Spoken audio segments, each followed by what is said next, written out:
ओम जय जय जय नमोस्तु नमोस्तु नमोस्तु। नमो हरियंताणं नमो सिद्धाणं नमो हरियाणं नमो जाणं ये सब साव मंगलम भगवान वीरो मंगलम गौतमो गणी मंगलम कुंद कुंदाद्यो जयंतर्मोस्तु मंगलम सर्वमंगल मांगल्यम सर्वकल्याणकारिकम प्रधानं सर्वधर्माणां जयनं जयतु शासनम् नत्वा जिनेन्द्रं गतिसर्वदोषं सर्वज्ञदेवं हितदर्शिकं च श्रीजैनसिद्धान्तप्रवेशिकेयं विरच्यते स्वल्पधियामिताय कर्म स्वरूप को जान कर अकर्म स्वभाव पहचान अकर तत्व को भूल कर भय सिद्ध भगवान भय सिद्ध भगवान। ले श्री जैन सिद्धांत प्रवेशिका ग्रंथ गोपाल दास जी बरिया द्वारा रचित स्वाध्याय में अपना चल रहा है। वर्ष के अंदर प्रकरण चल रहा है अपना कर्मों का स्वरूप। कर्म कितने होते हैं, कैसे होते हैं? कर्मों का स्वरूप कर्मों के ज्ञान कराने के लिए नहीं, कर्मों से भिन्न आत्मा का ज्ञान कराने के लिए है। एक एक कर्म से पहचान करो, जीव के अंदर प्रवेश करा क्या? एक एक कर्म देख लो, एक भी कर्म ने जीव के अंदर प्रवेश कर लिया हो। बताएंगे ना, कर्म 148 कर्म पकड़ दिए हैं, सबके भेद हैं प्रभेद हैं, लेकिन आत्मा के अंदर कोई कर्म प्रवेश कर सकता है क्या? तो ऐसा भिन्न है, इसकी पहचान कराने के लिए लिखा चरण नियोग। करना नियोग से बताया कर्म, कर्म कितने प्रकार के होते हैं। चरण नियोग में बताया उन कर्मों से भिन्न परिणाम कैसे होते हैं, उन कर्मों में, कर्मों से रहित में परिणाम कैसे होते हैं। और द्रव्य नियोग में बताया कि उस परिणाम से भिन्न आत्मा कैसे होता है। समझ में आया? करना नियोग में बताया कर्म, कर्म किसके हैं? उद्गल के हैं। और कर्म के उदय में जो परिणाम होते हैं, उदय में हो चाहे हटने में हो, वो बताया आपने चरण नियोग के अंदर। चरण नियोग के अंदर वर्णन है परिणामों से। और चरणा नियोग से भिन्न शुद्धात्मा जो है, जो परिणामों से भिन्न शुद्धात्मा ज्ञाय अखंड है, उसका वर्णन है द्रव्य नियोग के अंदर। अभी आज अपन लोग थोड़ी सी जो आचार्य परंपरा हमारी है उसके बारे में बात कर रहे हैं कि अपन की परंपरा जो चल रही है आचार्यों की, ये कब से चल रही है और कौन कौन से आचार्य हुए और कितने आचार्य अब तक हमारे हो चुके हैं और कब तक रहे, और कौन से भी वर्तमान में हमारे पास हैं या जिनसे उपदेश प्राप्त कर सकते हैं। इसकी बात अपन लोग कर रहे हैं थोड़ी देर, है ना। हमारे जो इस काल में तीर्थंकर भगवान हुए, कितने हुए? 24। 24 भगवान। ये तो पक्का है ना, 24 भगवान है, इसमें कोई दिक्कत 24। नहीं। कोई कहता है 25वें हैं, कोई कहता है 26वें हैं, कोई माने 22 हैं, 21 हैं। एक कौन सा सिद्धांत है? 24 तीर्थंकर ही एक काल में होते हैं। अच्छा ये बताओ, एक कल्प काल के अंदर कितने तीर्थंकर होते हैं? एक कल्प काल के अंदर कितने तीर्थंकर होते हैं? बताओ 24 कौन ही होता है? होते हैं। आवाज तो आ रही होगी ना। 24 ही होते हैं तीर्थंकर। ये कल कल्प काल में 24 ही होनी चाहिए, अगर भूत भविष्य थोड़ा हुआ उसके अंदर। एक कल्प काल होता है उतरता हुआ और चढ़ता हुआ। तो 24 ही होते हैं। 24 ही होंगे फिर तो। अरे सुन तो लो भाई। हम्म। पहला, दूसरा, तीसरा, चौथा, पांचवा, छठा, फिर छठा, पांचवा, चौथा, दुगने हो गए ना। दूसरा और पहला। इस तरह 6 काल चढ़ते हुए, 6 काल उतरते हुए, 6 काल चढ़ते हुए। तो अब तो समझ में आया कितने तीर्थंकर होते हैं। 48। हाँ 48। जब 40। चौथा आएगा गिरता हुआ तो 24 होंगे, और चढ़ता हुआ आएगा तो फिर 24 होंगे। टोटल कितने हो जाएंगे? अच्छा, वो क्रॉस क्रॉस कर जाएंगे काल इसलिए। हैं? काल क्रॉस कर जाएंगे आपस में इसलिए। काल नहीं क्रॉस करते। क्यों? जो कल्प काल होता है वो 20 कोड़ा कोड़ी सागर का होता है। 20 कौड़ा कौड़ी सागर के अंदर 10 कौड़ा कौड़ी उतरते हुए, 10 कौड़ा कौड़ी चढ़ते हुए। तो 10 कौड़ा कौड़ी जो उतरते हुए हैं उसको तो चौथा काल आता है, और 10 कौड़ा कौड़ी चढ़ते हुए जो है उसे फिर चौथा काल आता है। और हर अच्छा एक चौथे अच्छा। काल के अंदर 24 तीर्थंकर होते ही होते हैं। ये फिक्स है, ना कम होंगे और ना ज्यादा होंगे। हाँ तो क्या है? इसलिए 48 हो गए, 48 हो गए फिर। हाँ, ये 48 हो गए ना इस तरह से। हम्म। एक कल्प काल के समझ अंदर नहीं आई। 48। हाँ हाँ। और ये आधा जो होता है बात वो कम समझ नहीं उसमें आई। है। बात समझ नहीं आई। अरे बड़ी सिंपल सी तो बात है। बहुत सिंपल सी बात है, कोई बड़ी बात नहीं है। जैसे आप किसी मंजिल से 10 मंजिल से आप नीचे आओ और 10 मंजिल पे ऊपर जाओ, तो एक फ्लोर आपके कितनी बार पड़ेगा? आप 10 मंजिल दो नीचे बार आए पड़ेगा। हैं, दो बार पड़ेगा। 2 बार पड़ेगा ना। ऐसे ही हाँ। आप नीचे उतरे तो 24 तीर्थंकर होंगे, और ऊपर चढ़े तो 24 होंगे। तो कितने हो गए? हाँ। 48 हो अभी गए। 48। समझ नहीं आया, अभी नहीं आया। चौथा काल 2 बार आ रहा है। पहला, तीसरा, तीसरा, चौथा, पांचवा, छठा, छठा, पांचवा, चौथा, तीसरा, दूसरा, पहला। तो चौथा काल 2 बार आया ना ये। तो चौथा भाई काल जब एक, 2 बार हाँ, आया है, दो दो बार बार में पड़ेगा। 24 24 तीर्थंकर होंगे, तो टोटल 48 तीर्थंकर हो जाएंगे इसके अंदर। ऐसा। ठीक है, चले आगे। तो इसके अंदर और ये जब काल काल चढ़ेगा मतलब 1 से 6, फिर आएंगे तो 6 से 1। हाँ, पीछे से। तो 6 2 बार रहेगा। 6 भी 2 बार आएगा, 5 भी 2 बार आएगा। ऐसा। मतलब सब। 6 लगातार लगातार आएगा 2 बार। 6 रिपीट होगा। हाँ, 42 कोड़ागोड़ी सागर का हो गया ना। 42,000 का हो गया। 42,000 साल का, 21,000, फिर 21,000। 42,000 का हो गया। 42 साल का हो जाएगा ना वो। इस तरह से। 4 कोड़ा कोड़ी सागर का पहला, 3 कोड़ा कोड़ी का दूसरा, 2 कोड़ा कोड़ी का तीसरा, 1 कोड़ा कोड़ी का चौथा। उसमें 42,000 साल कम। और 42,000 साल के अंदर 21,000 साल का पांचवा, और 21,000 साल का छठवा। अभी जो चल रहा है अपना, वो पांचवा काल चल रहा है, गिरता हुआ है। अभी हमारे लास्ट तीर्थंकर कौन से हुए? महावीर महावीर स्वामी। भगवान। महावीर स्वामी। लास्ट हम्म। टाइम महावीर स्वामी हुए। महावीर स्वामी को मोक्ष गए हुए 26 साल हो गए, 26 से कुछ साल हो गए ना अभी। हम्म। हम्म। महावीर स्वामी मोक्ष गए हुए। ये जो होता है ना, अंग्रेज लोग ईसा पूर्व और ईसा जो लग चलता है ना इनका, बी चलता है ना, बिफोर बीवी। क्राइस्ट, बीसी और एडी। बीसी। बीसी और एडी चलता है। बीसी में बिफोर क्राइस्ट, और एडी हम्म। मैंने आफ्टर डेथ। तो इनका 2000 कौन सा चल रहा है अभी? ये चल रहा है 2000, जो भी चल रहा है अपना 2024। और हमारे महावीर स्वामी हुए 500 BC। 500 BC माने 2000 तो ही हैं, और 500 और लगा लो उसके अंदर। तो 25 26 साल महावीर स्वामी के हो गए हमारे। ठीक है ना? 2600। हैं? 2600 हो गए होंगे ना। हाँ, 2600। तो महावीर स्वामी के बाद तीन हमारे केवली और हुए, जो मोक्ष गए हैं। केवली हुए मतलब तीनों मोक्ष हुआ है। उनके नाम है गौतम स्वामी, सुधर्माचार्य और जम्बू स्वामी। तीन लोगों को मोक्ष हुआ।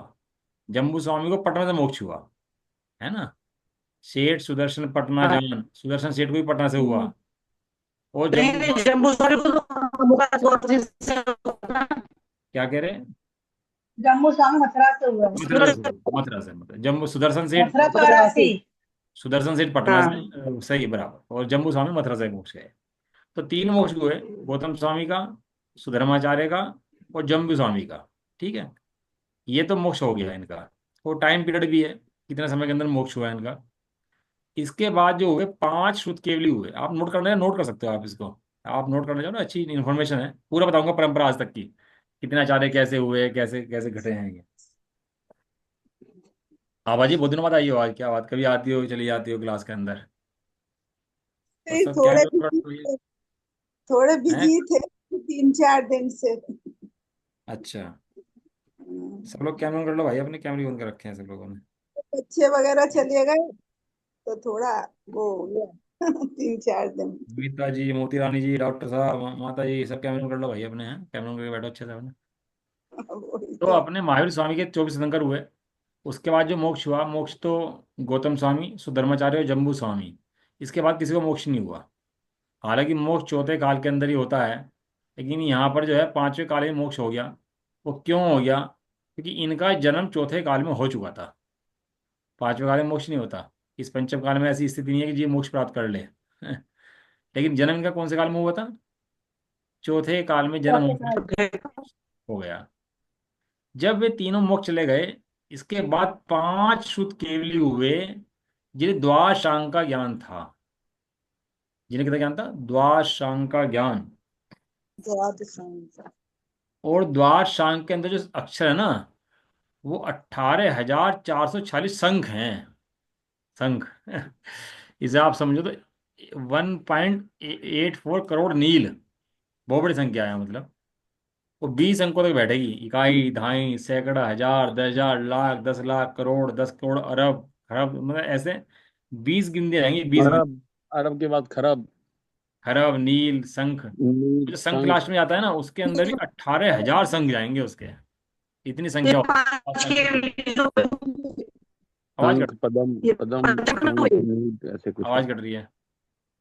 नहीं, जो पांच केवली हुए हैं, तो ये पंचम का में हुए, नहीं समझ में आ रहा। जो द्वादश ज्ञान था। आवाज ये कट बोल रही रही है। है 5 केवल ये हुए हैं जो द्वादशांक का ज्ञान था वो पंचम काल में हुए हैं। ये हाँ, अब ये पूछ रहे सारे हैं। पंचम काल की भी चल रही है। महावीर स्वामी के गए तो मेरा साढ़े कितने साल लगे थे महावीर स्वामी के मोक्ष के तो? 3.5 साल शायद। तो जब उसके जी बाद काल से वो चेंज होता है, जब काल चेंज हैं? होता है सब कुछ नष्ट हो जाता है क्या? हाँ, सारी व्यवस्था बदल जाती है, पूरा पूरा सारा एकदम चेंज हो जाता है, जब विशुद्धि घट जाती है एकदम से। तो बहुत चेंज होता है जब काल बदल जाता है। बहुत बहुत बहुत संख्या चेंज होती है, बहुत कुछ चेंज होता है काल के। अब आप तो देखो ना। जैसे भी आपने बताया, गौतम स्वामी जी चौथे काल में जन्म हुआ था, पांचवें काल तक गए, तो मतलब वो थे मतलब जीवित फिर भी? हाँ, वे 5वें काल में मोक्ष चले गए थे ना, तो फिर मोक्ष चले गए थे उसके बाद तो फिर में। वो नष्ट नहीं नहीं तो होता है, अब वो नष्ट का पूछ रहे हैं भैया जी। चेंज होता है वो तो नहीं, पूछ वो रहे हैं कि लोग कुछ तो नष्ट हो रहते ही जाता हैं। है। लोग तो रहते ही हैं ना, हाँ, वे जो लोग वो होते ये हैं। पूछ रहे हैं।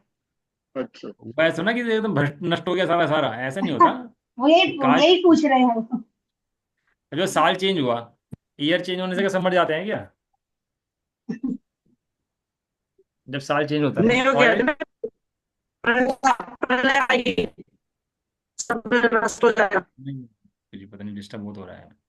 ये बोल रही प्रलय काल आएगी नष्ट हो जाएगा सब कुछ, उसका पूछ रही है। हाँ, छठे काल छठम के काल एंड तो में बार नष्ट ऐसा हो होगा ना जाएगा ना। हाँ, प- पंचम काल तो धर्म रहेगा, छठम काल धर्म नहीं रहेगा, सब चले पंचम काल जाएंगे। के एंड में। इसके बाद सुनो, अब आप इसके बाद 5 शुद्ध केवल हुए, 12 अंक का ज्ञान था। उनके नाम थे विष्णु, नंदी मित्र, अपराजित, गोवर्धन और भद्रबाहु।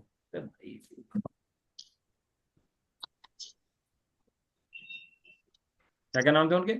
विष्णु, नंदीमित्र, अपराजित, गोवर्धन और भद्रबाहु। और भद्रभाव। ये भद्रबाहु वे नहीं है जिनकी बात चलती है, जिनका संघ की बात आती है भद्रबाहु की।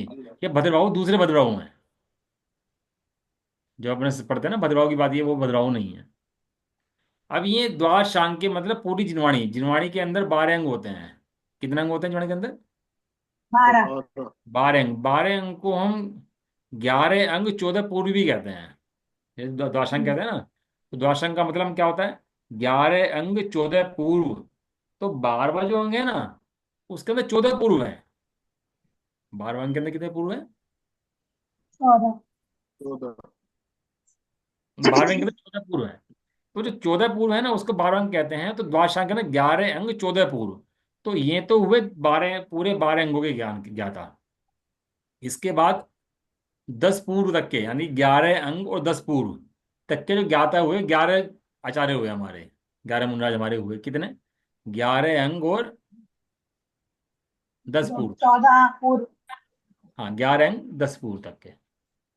उनके नाम थे विशाख, प्रोस्टिल, क्षत्रिय, जयसेन, नागसेन, सिद्धार्थ, धरतीसेन, विजय, बुद्धिल, गंगदेव और धर्मसेन। ये 11 आचार्य हमारे इस टाइप से हुए हैं उसके बाद भी, जिन्हें 10 पूर्व तक का ज्ञान था, है ना। इसके पीछे 5 आचार्य ऐसे हुए जिन्हें केवल 11 अंगों का ज्ञान रह गया। अब पूर्व का ज्ञान नहीं रहा उनको। जो 14 पूर्व थे वो ज्ञान विस्मृत हो गया। जैसे जैसे काल बढ़ता रहा, ज्ञान भी घटता रहा। अभी धरसेनाचार्य नहीं आए, भूतबली नहीं आए, पुष्पचंद्र नहीं आए अभी तक भी अभी तक भी नहीं आए। इसके बाद 11 अंगों के धारक हुए 5। उनके नाम थे नक्षत्र, जयपाल, पांडु, ध्रुवसेन और कंस। ये कंस वो कंस नहीं, जिसे सब समझते हैं कृष्ण वाले कंस, ये कंस मूल कंस नहीं, दूसरे कंस नाम के मुनराज हुए हमारे यहाँ। तो 5 ऐसे मुनराज हुए जिन्हें 11 अंगों तक का ज्ञान रह गया। इसके पीछे ज्ञान बहुत तेज से घटा, और घटते घटते 11 अंक से 1 अंक का ज्ञान रह गया। कितना रह गया? एक अंक एक का अंक। ज्ञान। 1 अंक के ज्ञान के धारी भी हुए। 4 हुए केवल बस, सुभद्र, यशोभद्र, भद्रबाहु और लोहाचार्य। ये भद्रबाहु, ये भद्रबाहु थे जो यहाँ जो पर है। वहां से होमटेस्टर से मोच गए। नहीं, मोक्ष तो अभी कहाँ गए, मोक्ष तो वो दूसरे वाले भद्रबाहु ना, जिनके जिनके अंदर में मुनिराज, 4 राजा मुनिराज को संग था, जिसके जिनके अंदर में वे वाले हाँ, भद्रबाहु। 1200 मुनि राज पे उनको संकट आया था, वो वाले नहीं थी। नहीं, भद्रबाहु स्वामी थे जिनके अंदर में 4,000 मुनियों का संग था, और बहुत प्रसिद्ध आचार्य हुए हमारे बाद के ना, भद्रबाहु लोहाचार्य। इसके पीछे 1 अंग के जो ज्ञानी थे उनकी अभाव हो गया, और अंग में भी कुछ ज्ञाता रह गया, अंगों में भी कम ज्ञान हो गया। पहले तो क्या था, जिनवाणी को लिखने की जरूरत नहीं पड़ती थी, जैसे हम लिखा हुआ पढ़ते हैं ना, ऐसे लिखी हुई जरूरत नहीं पड़ती थी। उस समय तो ऐसे ही याद रहती थी जिनवाणी। कोई ऐसे शास्त्र लिखते हो, कोई कलम उठाता उठाता हो, लिखता हो, ऐसी जरूरत नहीं थी। सबको मुजबानी सब याद रहा करता था, और द्वादशांग का ज्ञान रहा करता था। इतनी ताकत ज्ञान के अंदर थी। अब तो अपन आज कल पढ़ें, कल याद नहीं, एक अक्षर का ज्ञान नहीं। थोड़ा सा पढ़े तो यानी अहंकार इतना है कि 6 ऑप्शन देखो मेरा, 6 ऑप्शन का अहंकार इतना ज्यादा हुआ पड़ा। उन मुनराज से जब तुलना करो कि अपना ज्ञान कितना है, तब पता लगता है कि अपने पास तो कितना ज्ञान है मुनिराजों के मुकाबले, और जो द्वाशांग के मुनिराज हैं उनके मुकाबले, जो गणधर देव हैं उनके मुकाबले, और जो केवली हैं उनके मुकाबले, कितना ज्ञान होगा? है कुछ मार बिल्कुल तुच्छ। इसलिए भगवान के कुछ सामने भी नहीं बैठ हो के गया जी। अपने को देखो, क्या मेरा ज्ञान कितना, और आपका ज्ञान 3 लोग को जानने वाला कितना बड़ा ज्ञान आपका। 3 लोग 3 काल को एक समय में जानता है ज्ञान आपका। अपन को भगवान की भक्ति नहीं आती ना, ये अहंकार है। क्या है ये? अहंकार। अहंकार। बड़ा समझ लिया अपने आप को, समझ लिया है। उसके बाद एक देश की गाथा रहेगी है, उनमें जो कुछ नाम हुए, वे हुए अरहतबली, मागनंदी। मागनंदी का नाम सुना है ना, कहानी सुनी है मागनंदी की सब लोगों ने। मागनंदी, धरसेन, पुष्पदंत, भूतबली। अब यहाँ से ये लिखने का क्रम प्रारंभ हुआ 623 साल पहले। बाद में महावीर स्वामी जाने के बाद फिर वो लिखने की परंपरा शुरू हुई 600 साल बाद। महावीर स्वामी के 600 साल तक तो लिखने की जरूरत ही नहीं पड़ी। लेकिन जब वो सब लोग भूलने लगे, ज्यादा भूल गए, तो विकल्प आया आचार्य को कि भाई शास्त्र लिखने देने चाहिए, न जितना ज्ञान है वो भी खत्म हो जाएगा। आज अगर अपने पास शास्त्र ना होते तो हमें क्या पता लगता कि आलू के जीव कितने हैं, और कितने कर्मण वर्णाएं क्या हैं, नरक क्या है, स्वर्ग क्या है तो कुछ पता लगता है हमारे को लोगों को। सही है। लेकिन वहां जो जीव पैदा होते हैं, पैदाइशी ज्ञान के धारी पैदा होते हैं, उनको पहले से ही इतना ज्ञान होता है। लेकिन अब कर्म के उदय से जीव को, पापी जीव आते हैं ना यहाँ, तो पंचम काल में सब मिथ्या दृष्टि जीव आते हैं। ज्ञान थोड़ा था और अहंकार पूरा दिमाग में छाया हुआ। ये इसलिए पढ़ाते हैं जिससे अहंकार टूटे अपना, पता लगे अपन है कहाँ पर, किस पोजिशन में खड़े हुए हैं। धरसेन, भूतबली, पुष्पदंत, जिनचंद्र, कुंदकुंद स्वामी, उमा स्वामी, समंत्र भद्र, शिवकोटि मुनराज, शिवायन, पूज्यपाद, वीरसेन स्वामी, जिनसेन स्वामी, नेमिचंद्र, पदमप्रभ मलधारी देव, और अनेकों मुनराज हुए इस काल में। हैं? द्रव्य संग्रह की रचना किसने करी? आचार्य ने सिद्धांत में चंद्र जी ने। हाँ, सिद्धांत नेमिचंद, अभयनंदी, ऐसे मुनराज हमारे हुए। ये लगभग हमारे हुए 1200-1300 साल तक, 1300 तक एंड हो गया था जो लास्ट में। क्योंकि क्या हुआ था कि पहले तो बौद्धों ने बहुत अत्याचार करे जानियों के ऊपर, बहुत अत्याचार करे, और इस तरह के अत्याचार करे कि जो मुनिराज थे ना, उनको सूली पे टांग दिया। सूली, ये जो आप सूली समझते हो, सूली ये नहीं, पहले उल्टा कीला काटते थे, कीला भोबड़ा कीला, और उसके ऊपर आदमी रख देते थे और छोड़ देते थे ऐसे ही। अब वो उसके ऊपर आदमी रखा रहता था, चील को भी ऊपर से आते थे, उसे नोचते रहते थे, और कई दिनों में जाके प्राण निकलते थे उसके। लोगों के अंदर डर बैठ गया मुनि बनने के प्रति, जैन बनने के प्रति। फिर उसके बाद भी कुछ हमारे पूर्वज थे जिन्होंने जैन धर्म संभाला और हमें यहाँ तक ला के दिया, ये हमारा महाभाग्य है। ये जैन जो घटे हैं ना, आप किसी धर्म बदलने के लिए कहो तो आराम से धर्म नहीं बदल सकता। किसे कह दो धर्म बदलने के लिए आप, मुसलमान से, सनातन से, किसे कह दो आप, सिख से, कोई धर्म बदलने पसंद नहीं करता अपना। लेकिन जब अति हो जाती है ना बहुत ज्यादा है, बच्चों की, बीवियों की और परिवार की, मुनिराजों की, समाज की, तो इतना मजबूर कर देते हैं कि वो धर्म बदलना पड़ जाता है। टैक्स लगा दिए, इतना हाल हुआ खराब। बौद्ध मतियों ने, सनातियों ने बहुत भैया अत्याचार करे, फिर मुसलमानों ने बहुत भयंकर अत्याचार जैनियों के ऊपर करे। आज तक जितना भी जो कुछ लुटा है ना, वो सब जैनियों का ही लुटा है। क्योंकि महावीर स्वामी के टाइम में जो कुछ था वो जैनियों का ही था, सब कुछ, सारी धरती, सारा धर्म सब जैनियों का था। लेकिन सब धीरे धीरे धीरे धीरे कालक्रम में ज्ञान भी घट गया। ऐसे कलंकित राजा भी हो गए जिन्होंने बहुत उपसर्ग करे, और धर्म भी लोगों ने बहुत छोड़ दिया, छोड़ना पड़ गया लोगों को, इच्छा नहीं थी कहीं।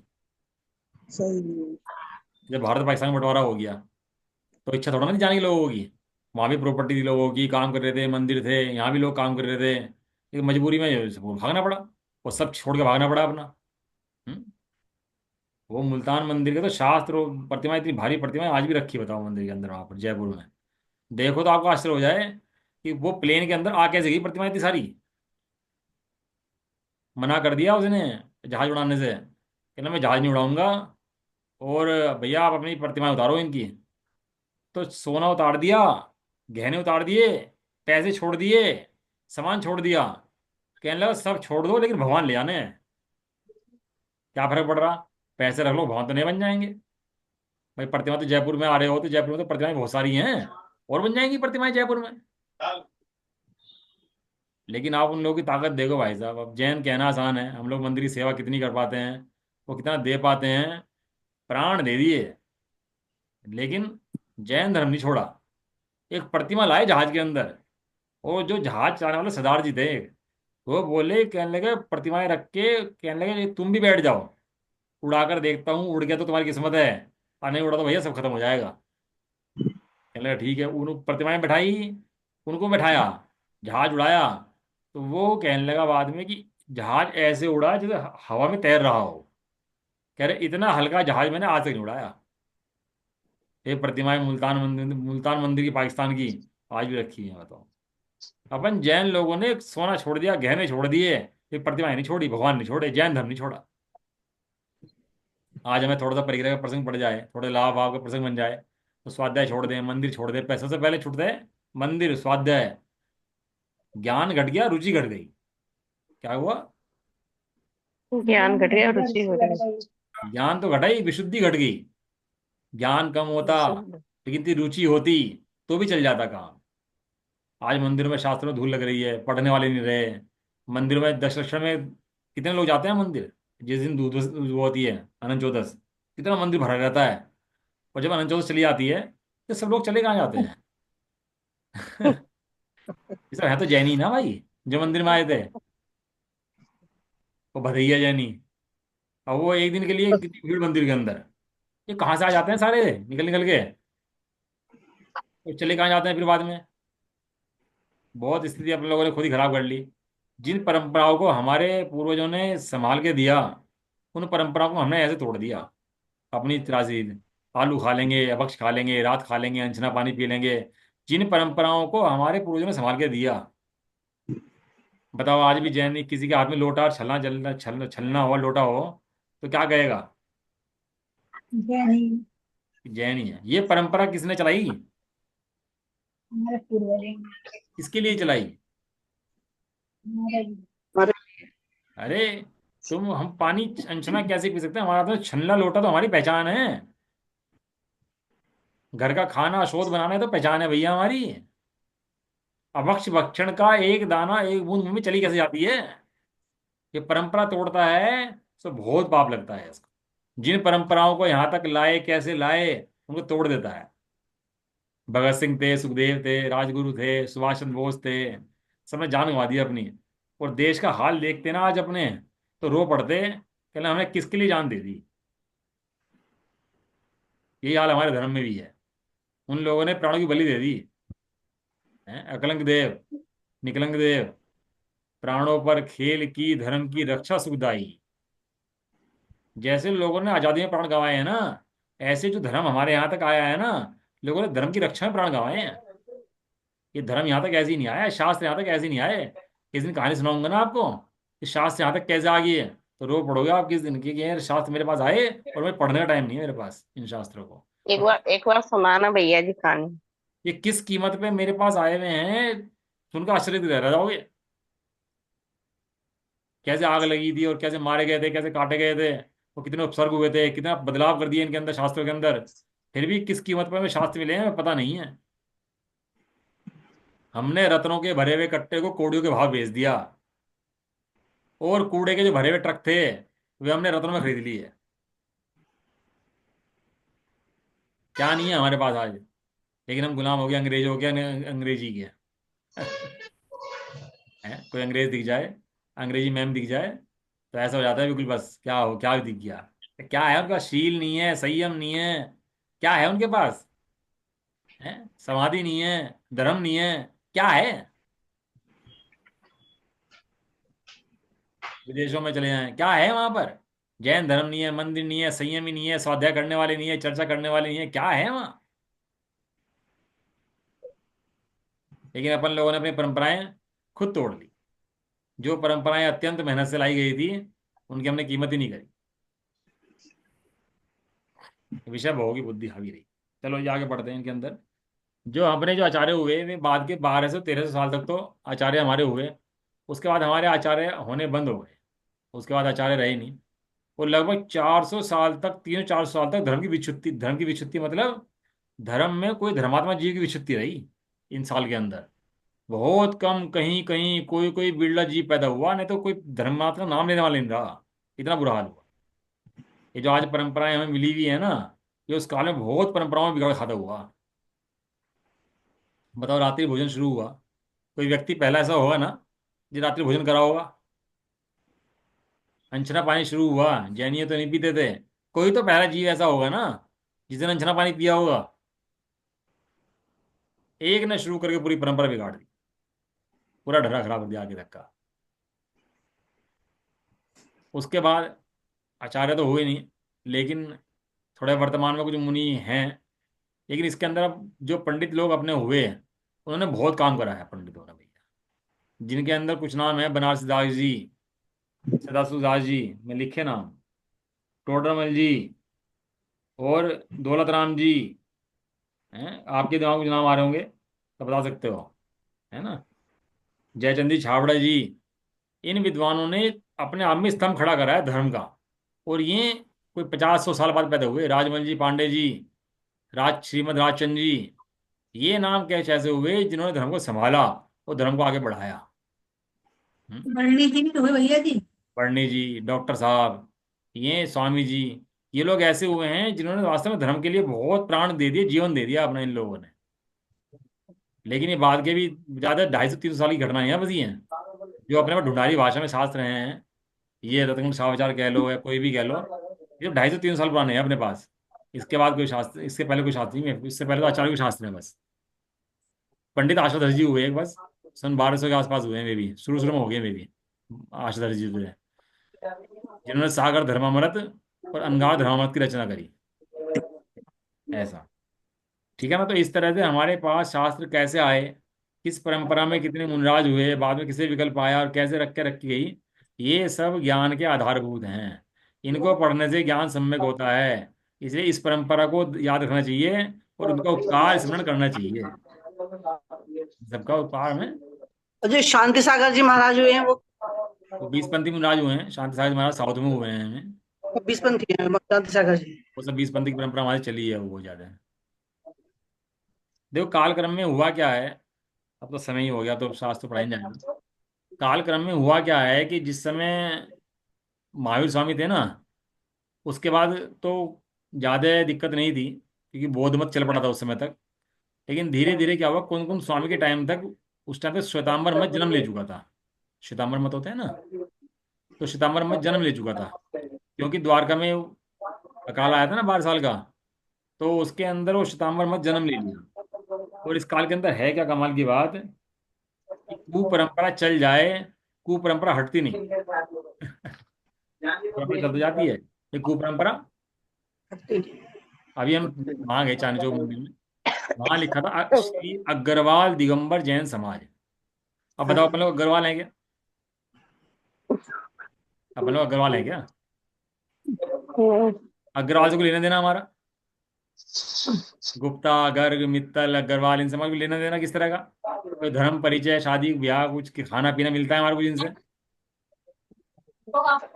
लेकिन परंपरा में कहीं अग्रवाल जैन समाज आ गया तो वो अग्रवाल लिखा रहा है, जबकि अग्रवाल से कोई मतलब नहीं है हम लोगों का। लेकिन लिखा है तो लिखा है अग्रवाल को। अब अग्रवाल लोग काला रूचा करते हैं अपना, कि देखो तुम्हारे मंदिर के ऊपर अग्रवाल लिखा हुआ है। वो भी हुआ ऐसा था कि मुगल शासक हुआ है, उसने कह दिया भैया उस टाइम तक ईसाई इधर तो आए नहीं थे, क्योंकि ये अंग्रेज तो आए नहीं थे यहाँ पर, और सिख भी नहीं आए थे, क्योंकि सिखों का जन्म तो जब हुआ जब उनसे लड़ना था अंग्रेजों से। घर का बड़ा बच्चा देना है, और वो बड़ा बच्चा दोगे तो वो जंगल में रहेगा और अंग्रेजों से लड़ाई करेगा। यही तो बात थी। सरदार पैदा वहां से हुए, ईसाई पैदा अंग्रेजों से हुए। उससे पहले धर्म ही दो तीन चार थे बस। एक तो जैन धर्म, एक सनातन धर्म, और एक मुस्लिम धर्म। एक दो और मान लो जातियां होंगी। आदेश जारी कर दिया, या तो हिंदू बन जाओ या मुस्लिम बन जाओ, दो ही जातियां रहेंगी इस जगत इस देश के अंदर। दो के अलावा तीसरी जाति नहीं होगी। अपन लोग मुस्लिम तो बन नहीं सकते थे, क्योंकि मुस्लिम तो बहुत ही क्रूर है। तो अपन लोगों ने अपने नाम में जैन नहीं छोड़ा, लेकिन हिंदू बनने मजबूर कर दिया। लेकिन हमने नाम का क्या, गर्ग मित्तल ये गोत्र लगाए। ये गोत्रों की पैदाइश वहां से हुई है। हम कोई गर्ग मित्तल और ये गुप्ता उपता नहीं है, ये जो कहते हैं कि हम लोग ऐसे हैं कि तुम्हारे गोत्र हैं। ये गोत्र जबरदस्ती थोपे गए हमारे सिर के ऊपर। क्या हुआ गोत्र? पे गए। मुझे बड़ी चिंता, सोचता था मैं कि ये हमारे नाम का ये मतलब क्या है? मित्तल है, ये है, ये ऐसा है, घर गए, ये क्या मतलब है? बहुत चिंतन चलता था मैं कि क्या है, क्या हो क्या रहा है ये। अग्रवाल हैं, ये फलाना, ये खंडेलवाल पोड़वाल की आए कहाँ से गए सारे हैं। तो डॉक्टर साहब के स्वाध्याय में एक दिन खुलासा हुआ इस बात का, कि ये तुम्हारे गोत्र वो तुम्हारे नहीं है भैया, ये तो सब जैनी है। हमारा एक गोई गोत्र है, हम सब जैन हैं। नमोकार हमारा मंत्र है, तत्वासूत्र हमारा शास्त्र है। और हमारा 20 पंक्तियों 13 पंक्तियों कोई भी हो, इस बारे में कोई दिक्कत नहीं है किसी को। तत्वार सूत्र, नमोकार मंत्र और जैन, इस बारे में कोई किसी को दिक्कत नहीं होती। श्वेतांबर पैदा हो गया, तो जो आचार्य कुंदकुन देव ने अष्टपाउड ग्रंथ लिखा है ना, वो श्वेतांबरों को सामने रख के लिख रहा है, क्योंकि उन्होंने कपड़े पहन के मुनि मारना शुरू कर दिया अपने आप को। वे अपने कपड़े पहनते और मुनि मनवाते अपने आप को, कि देखो हम मुनि हैं, हम मुनि हैं, हम मुनि हैं। बहुत लोगों को समझाना शुरू कर दिया। अब क्या हुआ कि राजाओं को समझा दिया। अब आप समझ सकते हो, एक राजा को अगर धर्म समझा दो तो पूरी प्रजा बदल जाती है। एक एक व्यक्ति को पकड़ के मत समझाओ, एक व्यक्ति को समझाओ, एक को समझाओ, एक को समझाओ। एक राजा को पकड़ो और उसे समझा दो बस। जिंदा राजा।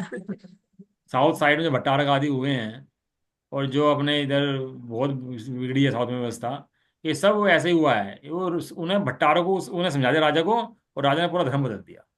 आपने देखा भी होगा कि राजा क्षणिक थे, बौद्धमती बौद्ध को मानते थे। और भी अनेक राजा अपने यहाँ ऐसे हुए हैं जो बौद्ध, कोई बौद्ध मानता था, कोई कुछ मानता था। अब राजा ने लागू कर दिया कानून कि इस नगर के अंदर सब यही धर्म मानेंगे, ऐसा ऐसे लागू कर दिया। लेकिन सब जगह बहुत हालत खराब हुई। फिर 20 पंथी का जन्म हुआ, मुंह पट्टी का जन्म हुआ, और तरह तरह के धर्म में से धर्म, धर्म में से धर्म, धर्म में से धर्म निकलते चले गए। मूल धर्म तो कहीं खो गया। मूल धर्म तो हो गया। पता ही नहीं लगा कहाँ रह गया मूल धर्म तो। और शाखाओं पे शाखाएं, शाखाओं पे शाखाएं, शाखाओं पे शाखाएं निकलती चली गई। जिसके हिसाब से जो समझ में आया उसने धर्म का वैसे स्वरूप मान लिया, वैसे व्याख्यान कर दिए, और वैसे धर्म को बताना शुरू कर दिया। हर गली बदलते ही धर्म बदल जाता है ये यहाँ हिंदुस्तान के अंदर है। मेजोरिटी होगी सनातनी होगी, मुसलमान होगी, अपन लोग होगी माइनॉरिटी के अंदर। और अपन लोगों के ऊपर उनका भी बड़ा साया आया। आज हम होली मनाएं, दिवाली मनाएं, अपना जो भी त्यौहार मनाएं, वो सब किसे देख के मनाते हैं? अन्य मत योग किसने को देख करके। क्योंकि वो मनाते हैं ना, तो अपन लोगों के परिवार में भी ये परंपराएं चल पड़ी।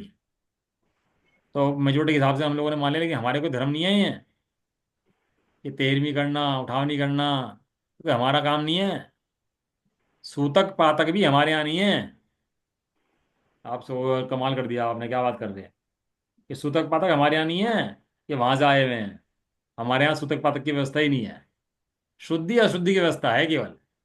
ये सूतक पातक 13 दिन का छोड़ दो धर्म, हमारे यहाँ नहीं होता।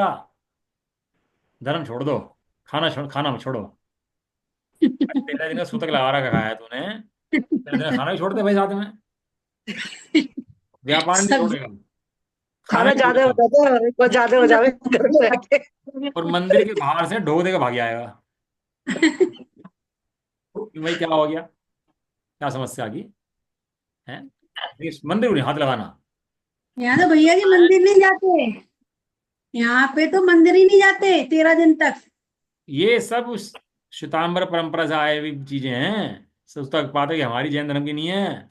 हमारे यहाँ तो ये है, कोई मरा है तो जिस घर में मरा है वो थोड़े दिन मंदिर नहीं जाएगा। बस क्योंकि कोई अशुद्धि रहती है ना, तो हवा हवा चली सब अशुद्धि साफ। उसका खून का वो यहाँ, वो बैठा अमेरिका में, तो अमेरिका में सुतक रहा उसके बैठ करके बताओ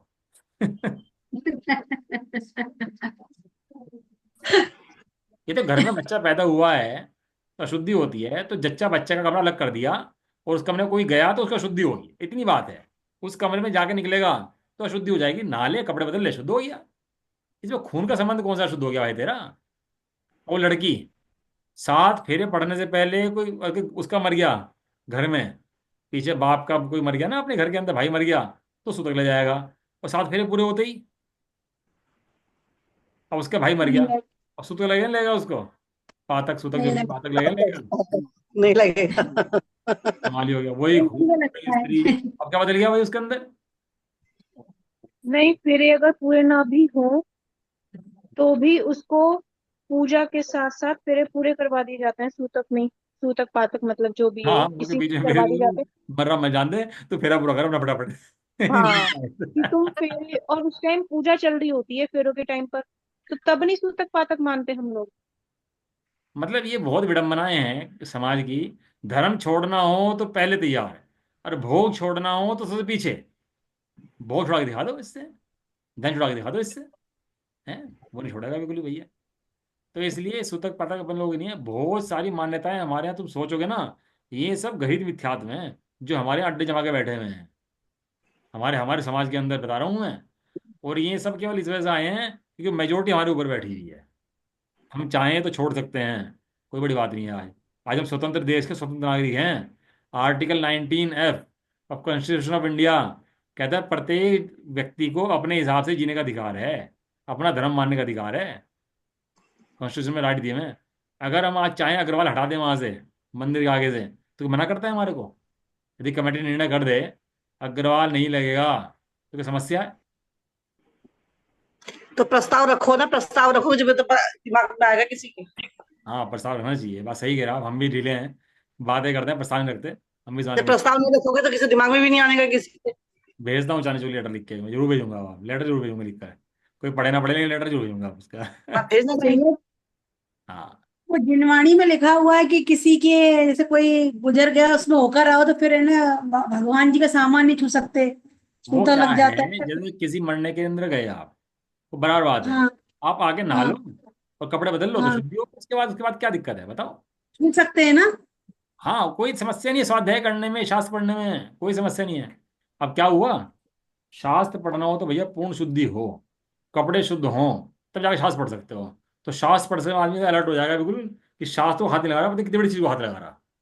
और अपनी माँ के मिलने के लिए इतनी जो सोचना पड़ता है क्या, अपनी माँ के पास जाने के लिए कपड़े बदलूं, ऐसा करूं ऐसा करूं। ठीक है, शुद्धि की व्यवस्था, हाथ धो लिए, पैर धो लिए, मुंह धो लिया, तो शास्त्र लेके बैठ जा भैया। और शास्त्र बड़े शास्त्र मत लेके बैठ सकता हो तो टीका लेके बैठ जा, किताबें लेके बैठ जा, कुछ भी लेके बैठ जा, लेकिन ऐसा हो जाएगा जुड़ने के नाम पर अलर्ट भैया। शुद्धि चाहिए पूरी प्रॉपर एकदम 100%, तो शास्त्र को हाथ नहीं लगा सकता।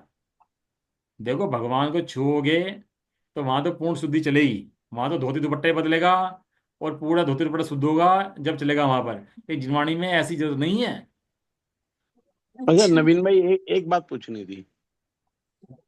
हेलो। हाँ हाँ, सुन। मैं ही पूछना चाह रहा हूँ, जो आप बात कर रहे हैं ना अभी मृत्यु की, इसमें जीव अलग हो गया, पुद्गल अलग हो गया, तभी तो ये सब काम शुरू होते हैं सूतक पातक। हम्म। तो संसार में हर वक्त पता नहीं कितने जीव और पुद्गल छोड़ के चले जाते हैं। बराबर बात है, पानी के अंदर बहुत जीव मर रहे, जी रहे, एक साथ ही पता नहीं कितने जीव मरे, फिर भी जाते पानी। घरों के अंदर ही पता नहीं कितने सूतक पातक सुबह शाम बराबर होते होंगे। लेकिन वो तो सामान्य ज्ञान की अपेक्षा है कि भैया थोड़ा सा विवेक उसका होना चाहिए कि वो मरा है जिया है, तो थोड़ी बहुत शुद्ध शुद्धि का विचार विवेक तो होता है, लेकिन उसमें बिल्कुल ही ऐसा कर दो 13 दिन का 15 दिन का कि वो ये चल नहीं सकता इसके बिना, ऐसा नहीं है। भाई साहब ने शास्त्रों के रेफरेंस देके बताया कि हमारे जैन धर्म के अंदर सूतक पातक नाम की कोई चीज नहीं है। रेफरेंस देके बताया शास्त्रों के। ये बिल्कुल ठीक बात है वैसे तो ये। मैं नहीं छोड़ता। मैंने कभी पहले जब नहीं सुना था, जब भी नहीं छोड़ा। शास्त्रों में पढ़ना कभी नहीं छोड़ा। बात तो सही आप है ये कि आपको 500 किलोमीटर दूर मर रहा है, आप सूतक पातक वो घर में लगा के बैठ गई अब। वो मंदिर जाना तो छोड़े कहाँ का लॉजिक, लॉजिक देखो, लॉजिक से देखो तो कुछ है तो अरे तो इतनी दूर में। पहले घरों में अरे बच्चे हुआ करते तो वो मानते थे घर के अंदर ही। अरे तो अब घरों बहुत के अंदर में होता कितने, है, काम खत्म हो जाता है। घरों में कितने जीव पैदा हो रहे हैं और कितने मर रहे हैं। पहले सब घरों में सूतक होते पातक थे, के सब अंदर। बड़ा होता था। इस धर्म में अब तो फॉर्मेलिटी। हॉस्पिटल में उतना सारा काम वहीं खत्म होकर आ जाता है, घर में साफ सुथरे नए कपड़े पहन के बढ़िया पहन के आवे घर। धर्म के अंदर इतनी नहीं, वैसे फॉर्मेलिटी कर लिया फूफा पुलिस जी ने ये लोगों ने। लॉजिक बहुत अच्छा दिया है कि घरों में कितने जीव अनंत मर रहे हैं और जी रहे हैं, तो तब नहीं सूतक पातक होता हमारे घर में। हाँ, ये बहुत अच्छा लॉजिक दिया है। देखो इनफैक्ट धर्म के माने फॉर्मेलिटी हो गया जी। क्या कह रहे? इनफैक्ट हमने ये पढ़ा था जब मैं पूसा पढ़ती थी जाने, तो वहां पे अनेकांत सर ने बताया था कि जिस पानी से नहाते हो उसमें भी अनंत जीव मरे हुए हुए हैं। तो फिर शुद्धि कैसे हो गई आपकी, आप तो शुद्ध होकर जाते हो मंदिर जी। तो उसका उन्होंने लॉजिक ये बताया था कि वो मांसाहारी जीव नहीं होते उस पानी के अंदर ना। जो निगोदिया जीव होते हैं वो मांसाहारी थोड़ी ना होते हैं, नहीं होता। मांस थोड़ी ना होता है। नहीं होता उनके अंदर तो। हाँ, तो इसलिए उसको शुद्ध मान लिया जाता है। लेकिन वैसे मांसाहारी जीव अगर उसमें मरा हुआ हो तो उस पानी में से शुद्धि नहीं हो सकती। देखो मेरी बात, मांसाहारी जीव मरा हो, देखा हमने नदी के अंदर पानी आ रहा है, और पानी किसी पीछे मांसाहारी जीव मरा हुआ है, पता ही नहीं है आपको मांसाहारी जीव कोई मरा हुआ है पीछे। और पक्की बात है, जितना भी पानी आ रहा है वो किसी मांसाहारी को टच करके आ रहा होगा। कोई ना कोई मांसाहारी तो मरा ही होगा। मछलियां तो होंगी ना उसके अंदर। बड़ी मछली सही छोटी बात। मछली को खाती है कि नहीं खाती है? वो तो सही रहती कि नहीं बात। रहती है। लेकिन मैंने भाई साहब से पूछा ये बात। मैं भाई साहब पानी तो बहुत गंदा होता है। ये तो वो कैसे ना कह रहे भाई, वो स्वयं नेचर में व्यवस्था ऐसी है, वो खुद शुद्ध हो जाता है। वो शुद्ध होता रहता है अपने आप। तो शुद्धि शुद्धि के बारे में सामान्य रूप से विचार करो। ये धर्म को फॉर्मेलिटी इतनी कर दी कि हर चीज डर लगने लगा, शास्त्र को हाथ लगाते डर लगने लगा, मंदिर में जाते डर लगने लगा, हर चीज से डर लगने लगा व्यक्ति जी को भैया। मुनियों को हार देने की तो दूर सोच सकते हैं आज के सब लोग। उन मुनियों को हार देना हो तो घबरा जाए आगे टाइम में। त्याग करने से, अरे त्याग करवा। त्याग की बात नहीं है, बनाना आता ही नहीं है, छलना नहीं पकड़ना आता, जीवाणी सही काटनी नहीं बात। आती, खाने का छोड़ शुद्धि डालना नहीं बोलना आता। नहीं आता भैया जी, बहुत से लोगों को शुद्धि बोलना नहीं आता। हाँ, मन शुद्धि वचन शुद्धि सब तो बोलने नहीं आते। इसलिए भैया सब लोगों को धर्म के बारे में बहुत ध्यान रखना चाहिए, और बच्चों को सिखाना चाहिए, और बच्चों को पढ़ाना चाहिए। एक बार आहार क्रिया खुद ही कर देनी चाहिए घर के अंदर। बच्चे को बुलाओ एक बार किसी को, और आहार क्रिया सिखानी चाहिए उन बच्चों को कैसे आहार क्रिया होती है। ऐसे शास्त्र पढ़ने सिखाओ, शास्त्र खोलने सिखाओ, और ज़्यादा फॉर्मेलिटी मत पढ़ो। तत्व ज्ञान करो, बस ज़्यादा फॉर्मेलिटी नहीं। डॉक्टर साहब ने यही सिखाया हमें, ज़्यादा फॉर्मेलिटी नहीं धर्म के मामले में। कुर्ता पजामा पहनो, टोपी लगाओ, ऐसे लगाओ, वो सब मिथ मान्यताएं हैं सब। धर्म समझो, इसके अलावा कुछ नहीं है। कुछ कहना किसी को विचार इस बारे में आ रहे हो तो बता दो भाई। भैया जी अभी आपने बोल दिया कि पानी अपने आप शुद्ध हो जाता है नेचर के हिसाब से, हाँ, है ना। अब कोई पानी पी रहा है, अनशन अपन बोल रहे हैं तो कहेगा तो बेटा सब शुद्ध हो गया, मैंने पी लिया, छानने की क्या जरूरत है। नहीं नहीं वैसा नहीं, रुका हुआ पानी तो अशुद्ध जी पड़ जाता है, रुके पानी के अंदर चलता हुआ पानी है वो। लेकिन रुका हुआ पानी में तो जी पड़ जाता है। ये झरने का पानी होता है ना, वो आप पी सकते हो। वो टकरा के आता है वो अच्छा, पानी, वो तो छानने की जरूरत नहीं पड़ती झरने के पानी को बारिश का, जो बारिश पहाड़ों का का पी पानी सकते होता हैं, है। बारिश का भी पी सकते हैं ना, हैं? बारिश का भी पानी नहीं पी सकते ना। बारिश का पानी पी सकते हो, लेकिन रुका हुआ 48 मिनट तक पी सकते हो बारिश का पानी। अच्छा, 48 मिनट में जी पड़ जाता। और उसमें झरने के पानी में, चलते पानी में, इसमें जीव नहीं पड़ता। वो तो रुका हुआ पानी में जीव पड़ता है, ठहर जाता है ना पानी, तो जीव पड़ता है उसके अंदर। अपन वो सब पढ़ते हैं ना, नदियां भी चीर डुबाए, कोसन के जी मराए, हाँ, आलोचना में तो नदी का पानी तो बहता है, तो उसमें कैसे मर जाते जो हैं। बड़े जीव होते हैं ना, तो बड़े जीव तो मछली वगैरह होती हैं उसके अंदर, बड़े जीव होते हैं तो वो तो होते ही हैं उसके अंदर। नहीं, वो ना ना, वो कौशन के जीव मर रहा है वहां पे, क्योंकि आप कपड़े धो रहे हो डिटर्जेंट से, तो उस साबुन से जो जीव मर रहा है उसकी बात हुई अच्छा है। अच्छा अच्छा, मैं हाँ, सोची कि नदी में पैर वगैरह अपन धो लेते हैं उससे जी मर जाते हैं, मैं वो सोच रही थी। डिटर्जेंट से? अच्छा। तो जीव होगा तो तो मरेगा डिटर्जेंट से। तो चलता पानी है तो उसमें जीव है ही, तो मरेगा कहाँ से डिटर्जेंट से भी। देखो, इस दुनिया के अंदर, जगत के अंदर कोई भी क्षेत्र जीव रहित नहीं है। चाहे आकाश हो, चाहे पानी हो, चाहे धरती हो, कहीं भी जीव तो सब जगह है। छोटे बड़े की इच्छा है। नदी का पानी भी ऐसा नहीं कि आप ऐसे ही पी लो निकाल करके। चाहे झरने का पानी तो पी सकते हो आप। नदी का पानी तो आपको एक बार छानने पड़ेगा। लेकिन झरने का पानी आप पी सकते हो ऐसे ही चलता हुआ, पहाड़ों का निकलता हुआ पानी सीधा, वो पी सकते हो हाँ, आप। हाँ, उसमें जो जीव पहाड़ों से। नदी में तो रहते हैं, मछली वगैरह सब रहते हैं। पहाड़ों का, झरनों का, वो नहीं, नदी की पानी की व्यवस्था थोड़ी दूसरी है। उस पानी को तो वो छानना पड़ता है, लेकिन वैसे ऐसे नहीं है कि उसमें बहुत ज़्यादा शुद्धि होती है। अशुद्धि फिर भी रहती है, उसको तो छानना चाहिए उस पानी को। अपन लोग जो यूज करते हैं ना घरों के अंदर, वो नदी का पानी यूज नहीं करते हैं। हम धरती का पानी यूज करते हैं, नीचे का। पता है हाँ, आप लोग जमीन पर। बोरिंग का पानी या कुएं का पानी क्यों यूज होता है, नदी का पानी क्यों यूज नहीं होता? ये कुएं के पानी के अंदर, नदी के पानी के अंदर जो वो सब गंदगी चलती रहती है ना, तो इसलिए उसको पानी यूज नहीं करते हैं। धरती का पानी है और कुएं का पानी है, वो साफ पानी होता है। तो इसलिए त्यागी बढ़ती कोई भी होता है, उसे पीने के लिए वो वाला पानी इस्तेमाल होता है। हम भी जो घर में पानी इस्तेमाल करते हैं ना अपने रूटीन में डेली, तो बोरिंग का पानी इस्तेमाल करते हैं, ये वाला पानी इस्तेमाल नहीं करते, नदियों वाला। नदी वाला पानी भी आता है, तो वो पानी इस्तेमाल नहीं करते हम भी बोरिंग ही करते हैं। खाने नहीं पीने। तो बोरिंग में तो जीव ही होता होगा। बोरिंग में, जीव जीव होता है। बोरिंग का पानी छानना पड़ता है ना उसको भी, ऐसा ना कि ऐसे हो जाता है, छानना पड़ता है बोरिंग का पानी। नहीं, झरनों का पानी तो खैर बर्फ पिघल के आता है पहाड़ों से। हाँ ठीक है। पहाड़ों के अंदर जो पानी आता है, झरनों के अंदर पानी आता है, वो तो आते ही ऊपर से पिघल के, वो तो कोई बात ही नहीं है उसके अंदर। हाँ, बर्फ से आता है ना पिघल, जो बर्फ पड़ी हाँ, होती है। लेकिन बाकी धर्म के बारे में बहुत ज्यादा वहम मत करो, तत्व निर्णय करो। अपने को आत्मा देखो, अखंड है मूर्ति का आत्मा हूं मैं। और ये सब क्रियाएं बाहर की क्रियाएं हैं, मेरे अंदर नहीं है। सामान्य रूप से आचरण करो, पालो। अपक्ष भक्षण मत करो, अन्याय मत करो। वो सब बराबर बात है। और तत्व निर्णय पक्का रखो, ठीक है ना? और बहुत ज्यादा घुस के भी इसके अंदर, फिर वो जीव रह जाता है नहीं क्रियाओं के अंदर ही, वो धर्म तो कहीं रह जाता है। वो क्रियाओं से धर्म मान लेता है। ठीक है ललित जी, समझ में आ रहा है? मुझे भी चर्चा किया करो इस बारे में, थोड़ा ज्ञान और हो जाता है, क्वेश्चन आंसर पढ़ते पढ़ते वही चल रहा है। मैं तो एक मन था छलना लाऊं, एक बर्तन रखूं, सिखाऊं छलने में पानी कैसे छाना जाता है, कैसे जीवाणी होती है उसकी। किसी ने क्लास लगाएंगे उसकी स्पेशल। इस दिन में लगाएंगे ना, रात में ला सकते हैं ना पानी छानने की, तो दिन में हाँ, लगा सही है। सकते हैं। संडे वाले दिन दोपहर में लगेगा जी। छलने से पानी छानने की क्लास, है ना? हाँ, छन्नी से पानी छानने के गिलास कितना लगाओ। मोटा होना चाहिए, कैसा होना चाहिए, डबल धूप की रोशनी आनी चाहिए, कैसा बर्तन होना चाहिए, कैसे छानना चाहिए उसको, वो सब चर्चा करेंगे उसके बारे में। आप पता और लगा वो आपको पानी अचानक होता है वो भी बीमारी छानना है। चाहिए। महावीर स्वामी से लेकर अब तक कैसे आए हमारे पास के शास्त्री हैं, तो कैसे चली है।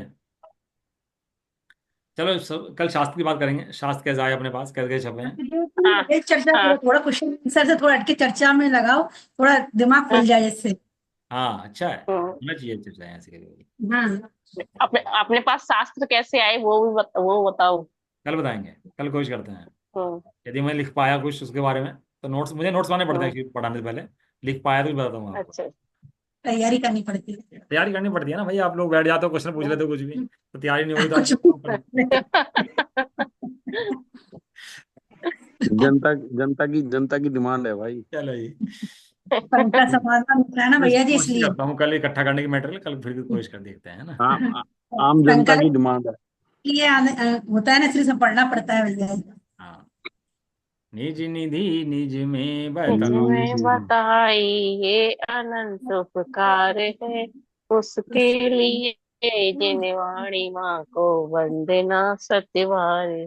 भ्रमण होगा।